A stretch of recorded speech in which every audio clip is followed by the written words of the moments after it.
Hello everyone. Today we are going to discuss about the topic electrostatic potential and capacitance, NCERT Section 2.1 to 2.5.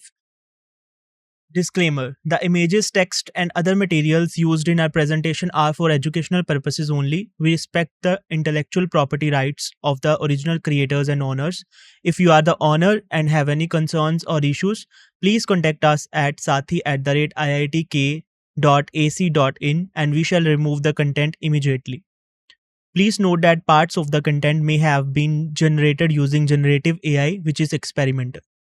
So it is the index of the topics that we are going to discuss today.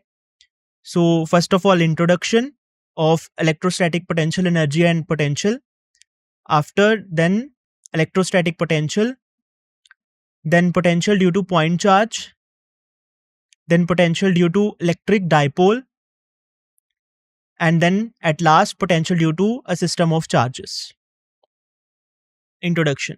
What is the objective of our today's topic? That is understanding potential energy in electrostatic force and field. So the concept, you have already heard about this term potential energy in your 11th class in chapter work, energy, power and gravitation. So today that potential and potential energy we are going to discuss about is the analogous of potential energy that you have learned in the gravitation chapter. That is clear analogous. The thing that is different from that part is there in gravitation chapter we were assuming mass, and here we are going to take charge at the place of mass, and formula are also very similar that we know about the potential energy and potential. So the concept of potential energy in electrostatics follows the same principle introduced in your chapter 5 and 7 of class 11th for conservative forces like spring force and gravitational force. When external work is done against these forces, it gets stored as potential energy. So here is a diagrammatical representation that this charge, this capital Q charge, is known as source charge. That capital Q is known as source charge, which produce the electric field. In gravitation, we took a source mass that creates gravitational field, and similarly in electric field, this is capital Q which creates the electric field. This small q is the test charge which we are going to move from between 2 points in the electric field of this source charge. This is test charge. So figure 2.1, a test charge that is small q, which is by default we are taking the charges positive. So this test charge is moved from point R to the point P against the repulsive force, because both these charges are positive. So there is a repulsive force between these two charges. Against the repulsive force on it by the charge capital Q, which is greater than 0, that is positive, placed at the origin. So Coulomb force between them being a conservative force. We know that in gravitation, gravitational force is conservative force. What is meant by conservative force? The force which depends only on initial and final positions. So this Coulomb force is also conservative force, similar to gravitational force, with inverse square law dependence, allows us to define electrostatic potential energy for a charge in an electrostatic field. Consider a charge Q at origin creating an electric field E. As I have already mentioned, this is the source charge which create the electric field E, and a test charge small q being moved from R to P, from here to here, against the repulsive force between the two charges. Okay, the two key assumptions which we are going to made here. First assumption is test charge small q is very small, infinitesimal small. A test charge q is small enough not to disturb the original configuration. Means small charge q, test charge, should be that small, it should not disturb the original configuration of the source charge. Means it do not affect the electric field of source charge as much. So this test charge we are going to take very small. Another assumption is external force F external exactly counters the electric force, that is Fe, electrostatic force or electric force. What does that mean? This assumption is very important. It means that we are going to move the charge from R to P very slowly. Why slowly? Here it is also written moving the charge at infinitesimally slow constant speed. Why constant speed? If we are going to move the charge with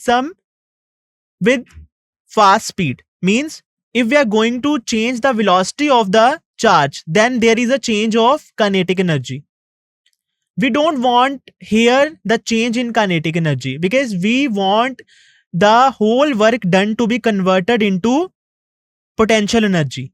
If we consider change in kinetic energy here, we have to take kinetic energy change also in the equation. That will make it complex. So we are going to move the charge from R to P very slowly so that there will not be any kinetic energy change, and net force on that charge is 0. What does that mean? That external force external exactly counters this electrostatic or electric force, which means these two forces are equal and opposite, such that net force on the test charge is 0 and it moves with constant speed. There is no change in the velocity, hence kinetic energy. These are the two assumptions. Then the work done by the external force is then, we also know, we have seen this type of expression in gravitation also. What is this? F external dot dr. Dr is the small distance traveled by this charge, and this is, we are integrating this small work from R to P. This is the total work done from to move a charge from R point to P point. This is the total work done. This is the small work done, and we are integrating it from R to P. Since we have assumed that external forces exactly counters the electric force, it means this electric force is equal and opposite of external force, which means we can write it as minus Fe dot dr from integrating from R to P. Mark it as equation 2.1. And this work done is against electrostatic repulsive force and gets stored as potential energy. So we are moving the test charge against the electric force of source charge. So force between them is repulsive. So we have to do the work to overcome this repulsion. So that work done is stored in the form of potential energy. Okay. So I am repeating these assumptions again. So first assumption is we have to take the test charge Q very small because we don't want it to interact with the source charge. So it should not disturb the original configuration. And second, which is most important assumption here, is that we are moving that test charge from R to P very slowly. Why slowly? Because we don't want any change in kinetic energy here, because we want total work done to be stored in the form of potential energy only, so that to avoid the complexity of the equation. If we move this charge with fast speed, it will change the velocity. Final velocity and initial velocity will become different, and there will be change in kinetic energy also. So work done will be equal to change in potential energy plus change in kinetic energy. We don't want that kinetic energy portion here to avoid the complexity. So we are moving this charge at very infinitesimally small constant speed. For constant speed, what must be done? To make the net force at this charge 0, which means external force that we are applying should be equal and opposite to this electrostatic force. I hope you understood. So this work increases the potential energy by delta U equal to UP minus UR means potential energy at P minus potential energy at R, which is equal to work done to move the test charge from R to P. So this del U, this UP is greater than UR. Why? Because we are moving the test charge against the repulsive forces. So potential energy at P is greater and potential energy at R is smaller. And this delta U will result in positive potential energy. That is work done to move test charge from R to P. So we have to do the work against the electrostatic force. So this potential energy will be positive. Okay, important characteristics of the electrostatic potential energy. Okay, since the work done or force are conservative here, so work done depends only on initial and final position, not the path taken, proving its conservative force. Also, second thing, potential energy is defined up to an additive constant. What does this means? And meaning only potential energy differences are physically significant. Okay, in gravitation chapter, in NLM or in straight line motion, we have discussed that we have assumed the reference point where potential energy is 0 to be the surface of Earth. In gravitation chapter, we assumed the reference point to be the center of Earth. That is the concept which is applying here. Reference point. Potential energy at a point only depends on the reference point. Means which point we are taking the reference. Surface of the Earth or center of the Earth. Surface of any charge or center of any charge or any other point we are taking reference. Potential energy depends on that point. Means potential energy alone is not a physically significant term. Physically significant term is potential energy differences because it will remains constant. Rather, it doesn't depend upon reference point. Means what does that mean? Up to an additive constant means if we are taking at any point potential energy 2 joule and on another point we are taking 5 joule. Difference between 2 points potential energy difference is 3 joule. But the difference is if we are taking the another reference point due to which the potential energy at both these points changes. We are taking the potential energy at 2 joule where a point A, suppose A point where potential energy was 2 joule now become 3 joule, and the potential energy was 5 joule at another point and now it becomes 6 joule. Difference remains same. Difference remains 3 joule. Means we can change the reference point due to which potential energy at individual points changes, but potential energy difference remains constant. So potential energy difference are physically significant terms, not potential energy at a point.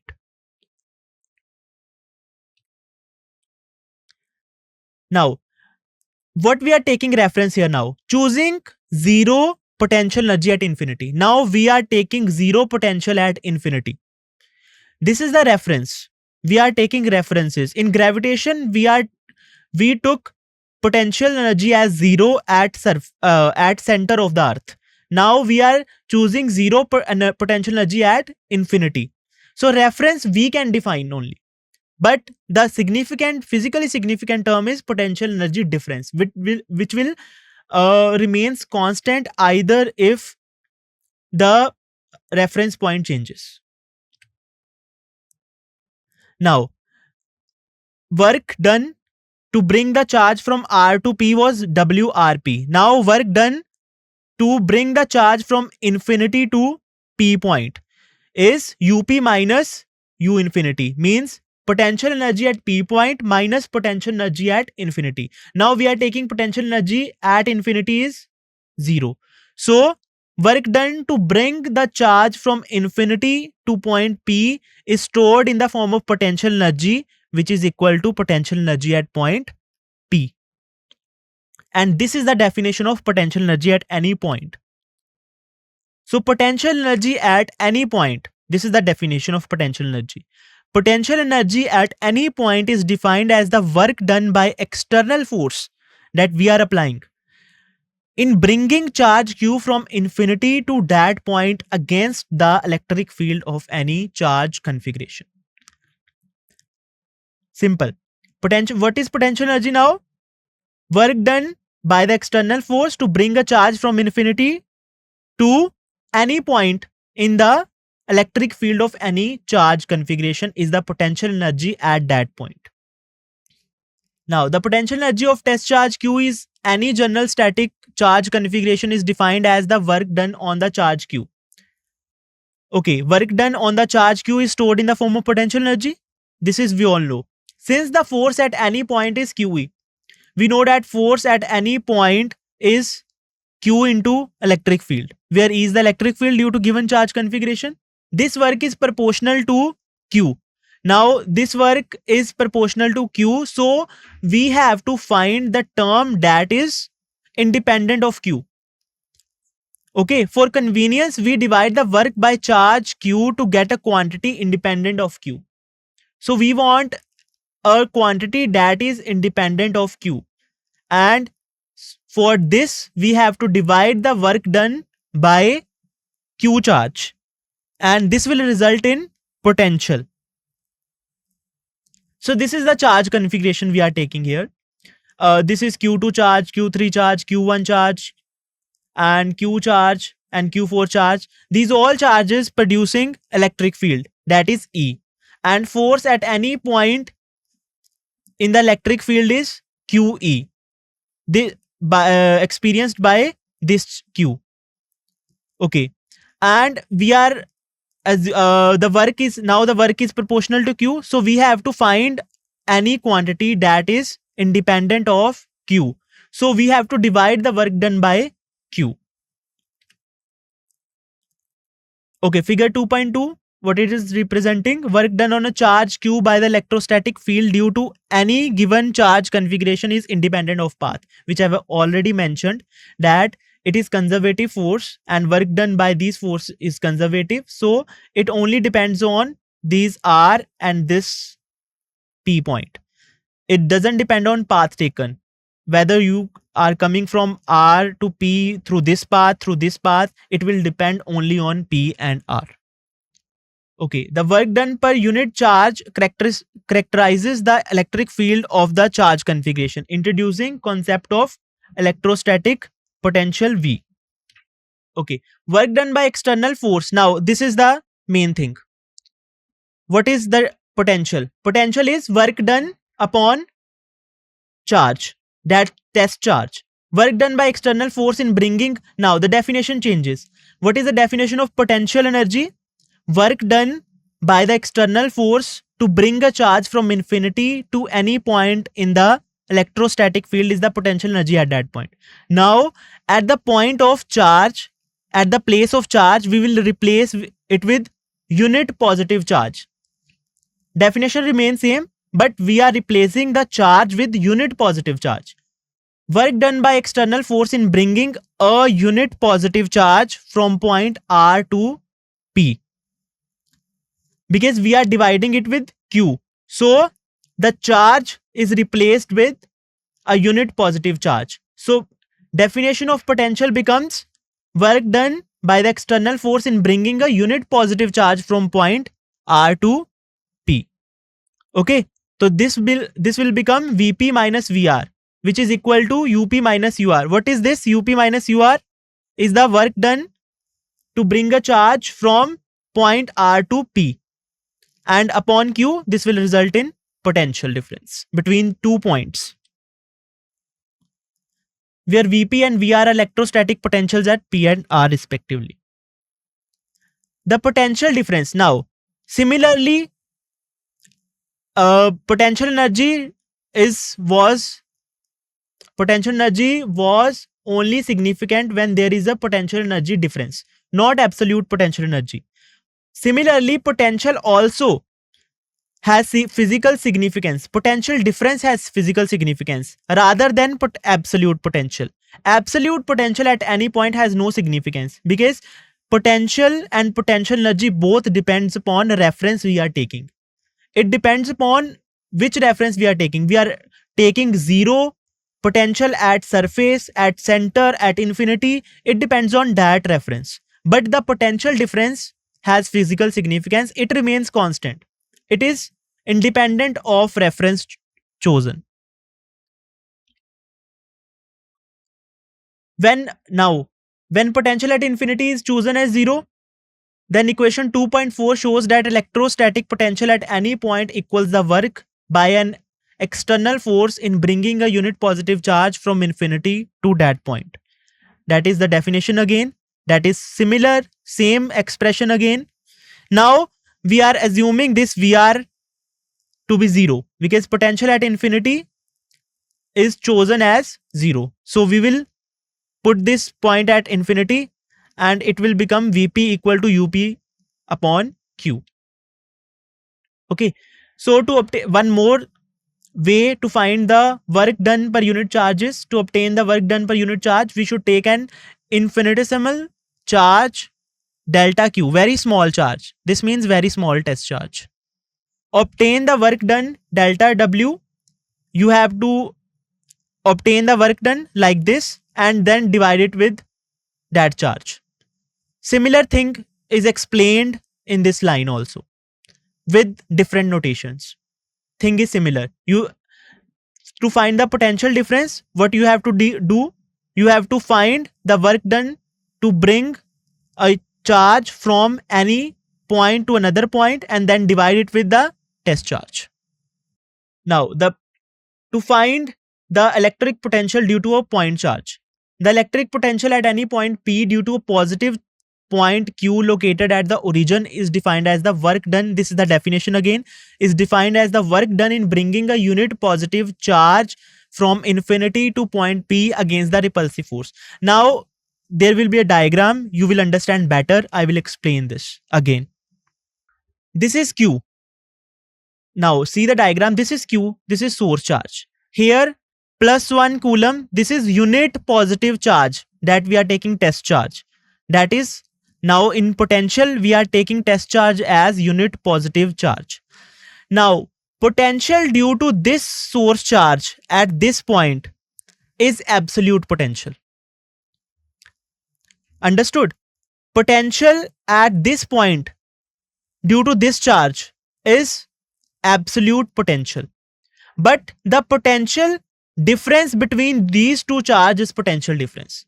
Absolute potential has no significant physical significance because if we are taking potential at this point is 0 or at infinity to be 0. So this absolute potential depends on the reference point, whether we are taking the potential at infinity to be 0 or at this 0 O point to be 0. But the potential difference doesn't depend on reference point.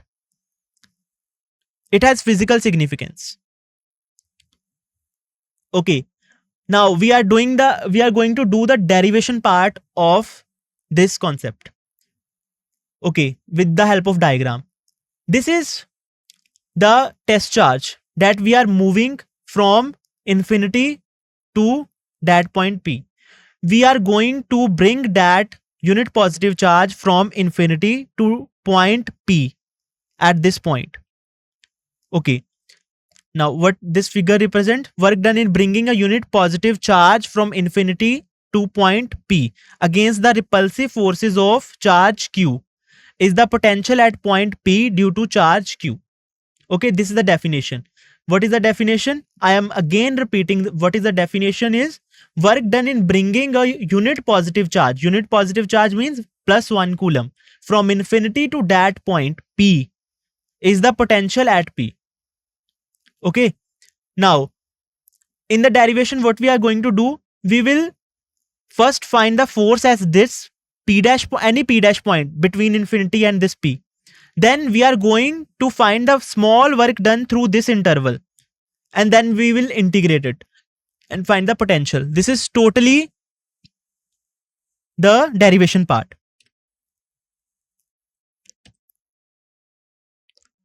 Okay, since work done is path independent because the forces are conservative, we choose to move along the radial direction. So we are not assuming any other path. We are choosing only radial direction at the any intermediate point P dash. Any intermediate point P dash, the electrostatic force on a unit positive charge is, what is the electrostatic force formula? F is equal to Q into Q by R square and also multiplied by the constant 1 by 4 pi epsilon naught. So this is 1 by 4 pi epsilon naught Q into small q here is plus 1 coulomb because we are taking unit positive charge upon R dash square, and this is the direction of the force where R cap is the unit vector along the OP dash. Okay, with the help of this diagram, we are finding the force, electrostatic force on this test charge at this P dash point. So due to this Q, between this plus 1 coulomb and this Q, electrostatic force is Q into 1 by 4 pi epsilon naught, and distance between these two charges is R dash square, and the direction is R dash cap, means the unit vector along this direction. Now figure 2.3, what it is representing? Work done in bringing a charge, a unit positive charge. Okay, again that similar image, and mark this equation at 2.5. Now work done against this force from R dash to R dash plus delta R dash is, okay, what is the work done to move this charge from P dash to this point, P dash to this point through this small distance delta R dash? Work done is Q by 4 pi epsilon naught R dash square into, this is force into displacement. What is the displacement? Delta R dash. Why is this negative sign? Because we are moving against the electrostatic force, and also when this delta R will be negative, work done will be positive. Yes, negative sign appears as delta W is positive when delta R dash is negative. Why delta R will be negative? Delta R will be negative if we are moving towards this charge. Then final distance minus initial distance will be negative. Means we are moving from here to here. So distance will reduce. Final distance will be from this O to this, and initial distance was from this O to P dash. So final minus initial will be negative. This delta R dash will be negative. If we are moving in this direction, then work will be positive.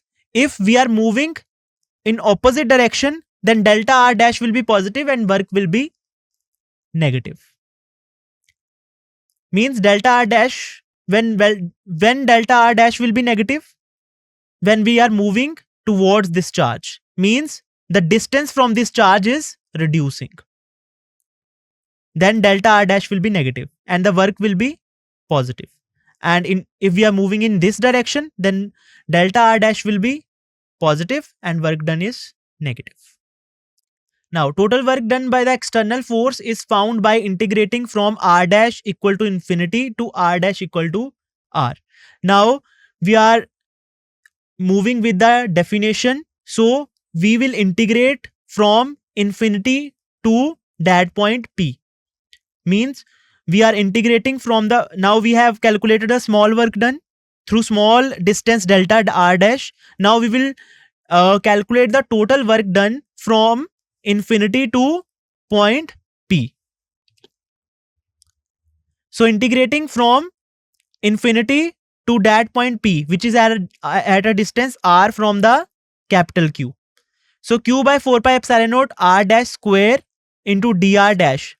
Delta R, we are not taking delta R because delta R is somewhat large interval. Dr is very small interval. For integrating, we have to take very small interval. So there is a shift from delta R dash to dr dash. So we are integrating from infinity to R. So after integration, this is integration part, and putting these values, we will get this final result. Mark it as 2.7. And this is the formula for potential, because the charge here small q we are taking as 1 coulomb. The potential at P due to charge Q will be equal to this. This is the final result we got. Potential at any point is Q by 4 pi epsilon naught R. R is the distance from the source charge. This equation holds for both positive and negative charge. For negative charge, V is negative, meaning the work done by external force per unit positive charge is negative. This Q will become minus Q and potential will become negative. This is equivalent to positive work done by the electrostatic force as expected, since the force is attractive for negative Q. This equation ensures zero potential at infinity. So we have assumed a zero potential at infinity, already mentioned. We are taking from infinity to R. So zero potential we have mentioned at infinity. Now, what is our motive? To find the variation of E and V with distance. We have already seen the variation of E with the distance. Now we are comparing with potential.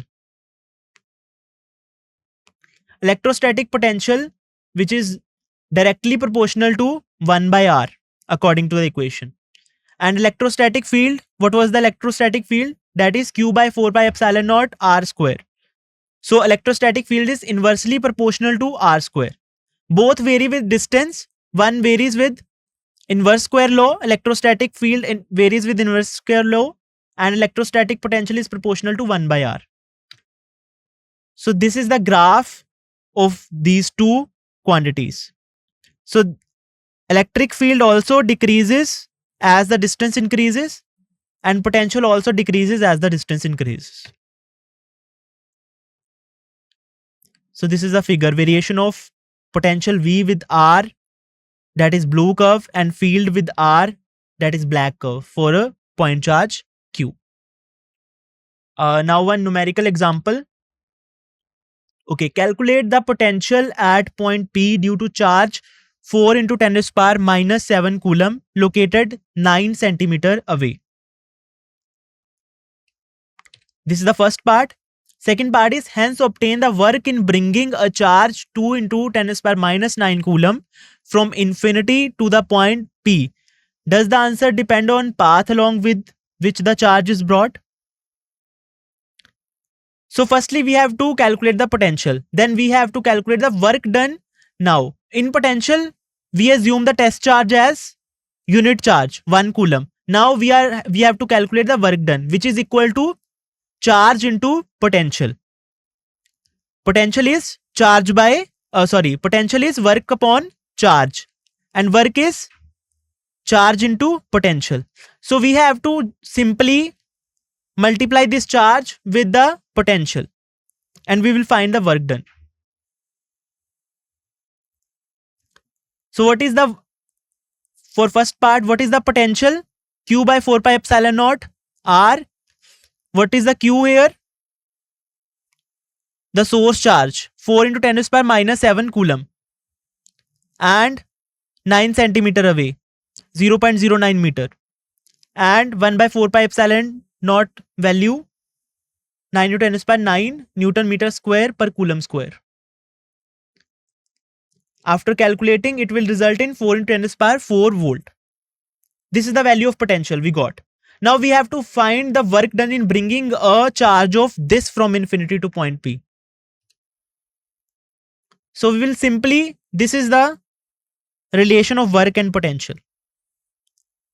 Work is equal to Q into V, equal to 2 into 10 raised power minus 9 coulomb into that potential we have calculated earlier. And we got the work done 8 into 10 raised power minus 5 joule. Now, the answer to this question, does the answer depend on path along with the charge is brought? So we already discussed that this is the work done by conservative forces. So it doesn't depend on the path. It only depends upon initial and final position. No work done will be path independent. any arbitrary infinite similar path can be resolved into perpendicular displacements, one along R and another perpendicular to R. The work done corresponding to the latter will be 0. Okay. Now, what is our next motive? To find the electric potential due to a dipole. Now, we have found the electric field due to dipole. Now, we are going to find electric potential due to a dipole. An electric dipole consists of two charges, as we already know, that plus q and minus q, and they are separated by distance 2a with 0 total charge. It is characterized by a dipole moment vector p with magnitude q into 2a, pointing from, what is the direction of dipole moment vector? From negative charge to positive charge. This is the dipole. From negative charge to positive charge, this is the direction of dipole moment vector. And we have to find the electric potential at this point P due to this electric dipole moment. So this is the center of the dipole moment. This is the center of the dipole. And from center, the distance, the position of this P point is R, and this is the position vector directed towards this P point. R1 is the distance of this P point from plus Q charge, and R2 is the distance of this P point from minus Q charge. And this is the 2A, that is distance between these two charges. And this is the angle between the dipole moment vector and the position vector, theta. Now this figure 2.5, quantities involved in the calculation of potential due to dipole.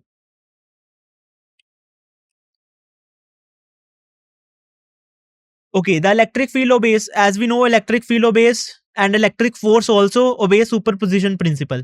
Since potential is related to the work done by the field, electrostatic potential also follows the superposition principle. Okay, so what is the superposition principle?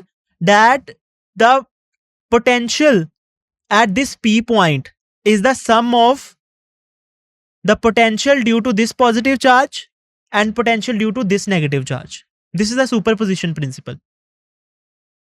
The potential due to dipole, the potential at P point due to dipole is the sum of potential due to individual charges, that is plus Q and minus Q. So that is V equal to 1 by 4 pi epsilon naught Q by R1. And why this negative sign? Because one charge is negative. So Q by R1 minus Q by R2. So mark this equation as 2.9, where R1 and R2 are the distances of the point P from Q and minus Q. These distances. Okay, so potential due to this positive Q charges 1 by 4 pi epsilon naught Q by R1, and this charge is minus Q by 4 pi epsilon naught R2. So by adding them, this is the result, and mark it as 2.9 equation. Now what we have to do, we have to make a perpendicular from this P point at this. We will extend this dipole in this direction and make a perpendicular from P point here. Okay, so perpendicular, make a perpendicular here and like this. Then assume it as this distance as x and assume this distance as anything you want to assume. Then after applying the geometrical terms, you can find this R1 and R2. You have to find this R1 and R2 in the terms of A and R by applying the Pythagoras theorem in this triangle, and after you can do in this triangle also. You have for this R2 you have to make the perpendicular here, and after applying in this triangle you will find this geometrically. Okay, after means you have to play with the geometry here, and you will find this R1 and R2. Okay, so by geometry this R1 square results in R square plus A square minus 2AR cos theta, and this r2 square results in r square plus a square plus 2ar cos theta. You can do it later by solving it using the geometry of this diagram. Okay, after we can take r much greater than, now we are taking assumption here of short dipole, means the a should be much less than the distance of point P from the dipole, means that P point is very large, at very large distance from the dipole, or we can say that the dipole is very short. The dipole length is very much less than as compared to the distance of the P point from the dipole. We take R much greater than A and retain terms only up to first order in A by R. What is this A by R? Means this distance is the half of the distance between the two charges in the dipole, and this is the distance of the P point from the dipole center. So this is, if we take this very small term and this is very large term, the ratio of these two terms will be very small. And if we take the square of this very short term, it will become even more smaller. Such smaller then we can neglect it. So we can take only the first order, means A by R.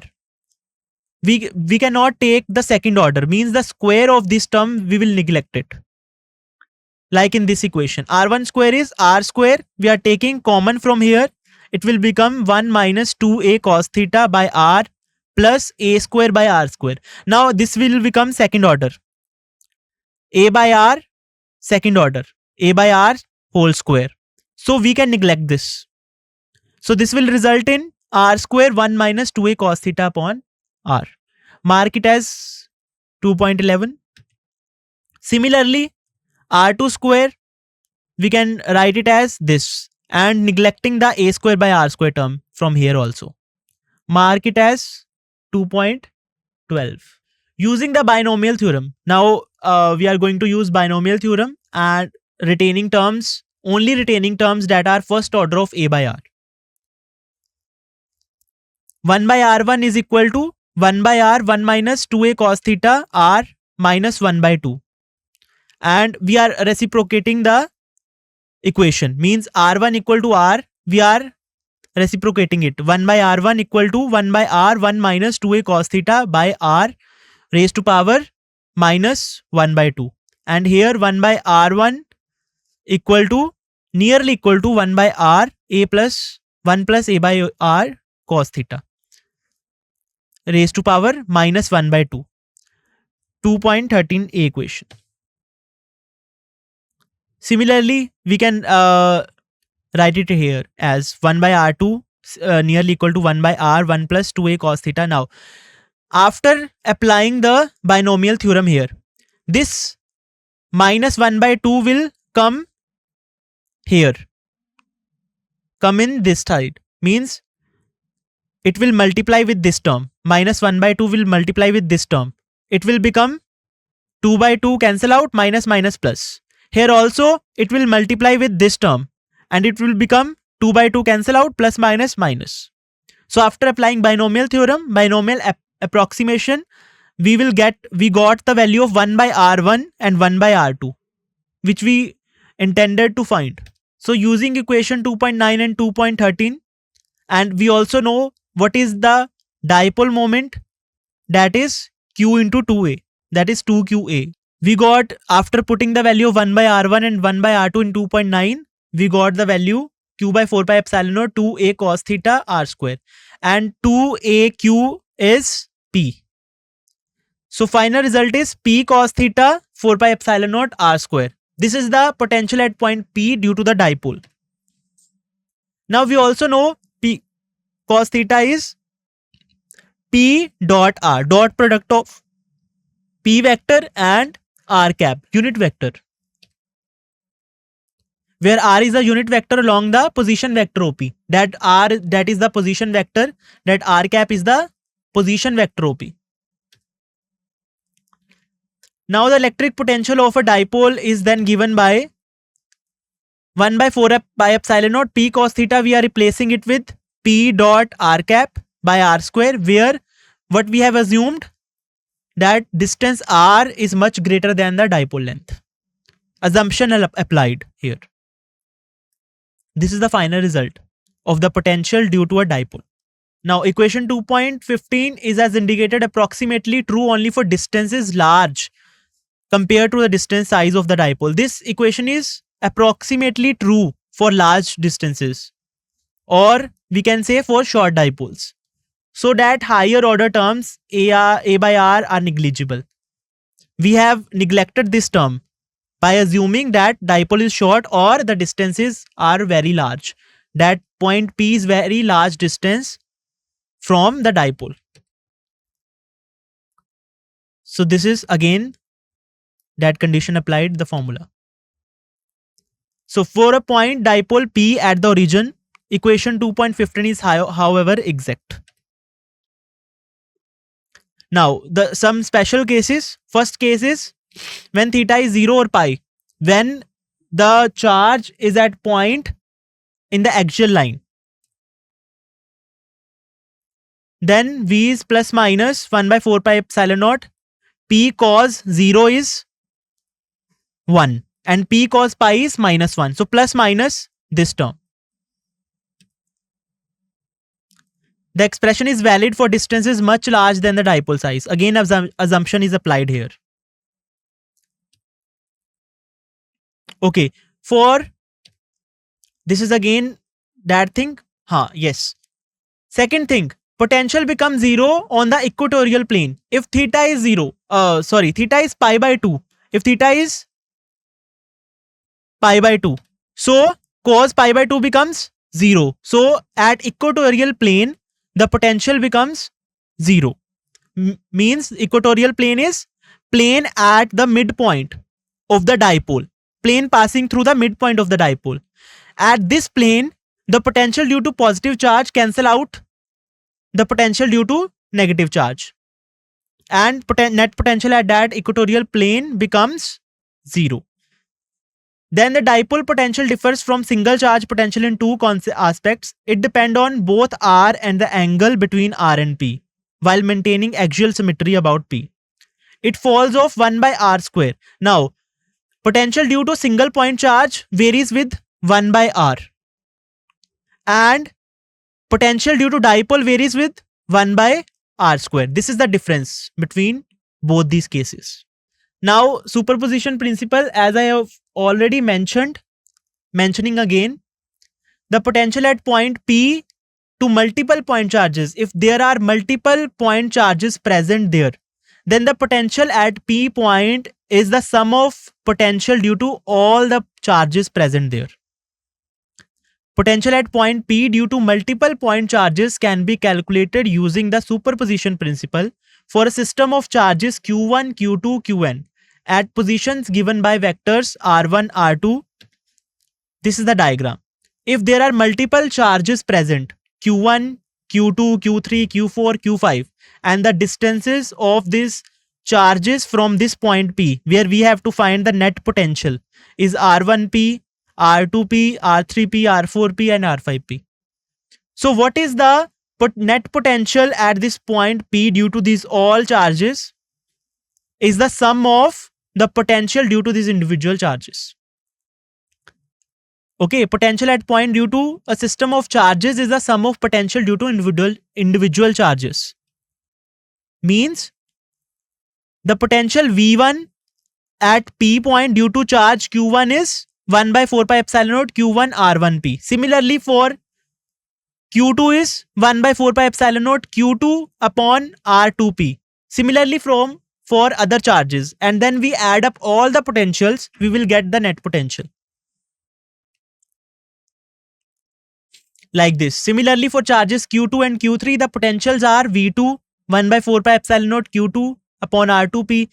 For V3 this, where R2P and R3P are the corresponding distances from P. By superposition principle, the total potential V at P is algebraic sum, not vector sum, because potential is a scalar quantity. Electric field and force was vector quantity. That's because we used vector sum in superposition principle of electric field and force, we used vector sum because that were vector quantities. Potential is scalar quantity. So we are using algebraic sum of potential by individual charges.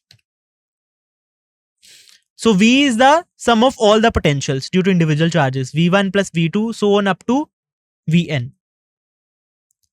V equal to 1 by 4 pi epsilon naught Q1 by R1P plus Q2 by R2P plus so on up to Qn by Rnp. So for continuous, if there are not discrete charges present, for continuous charge distribution with charge density rho r, we divide into small volumes. Then for continuous charge distribution, we will divide the whole system into small volumes delta V with charge rho into delta V, and then integrate the contribution to get the total potential. We will integrate the contribution of these small volumes and then integrating it. We will get the net potential. For a uniformly charged spherical shell, this is the continuous system for uniformly charged spherical shell. Then potential outside R greater than R for outside point is V1 by 4 pi epsilon naught Q by R, where Q is the total charge and R is the radius. Inside the shell, potential is constant. Why? Because the electric field is 0 inside the spherical shell. We also know that in gravitation, gravitational field intensity inside a spherical shell was 0. Similarly, in this electric field inside the shell is also 0, and potential is constant everywhere inside the spherical shell. Okay. So this is all about electric potential at a charge, electric potential at a due to dipole and superposition principle. Thank you.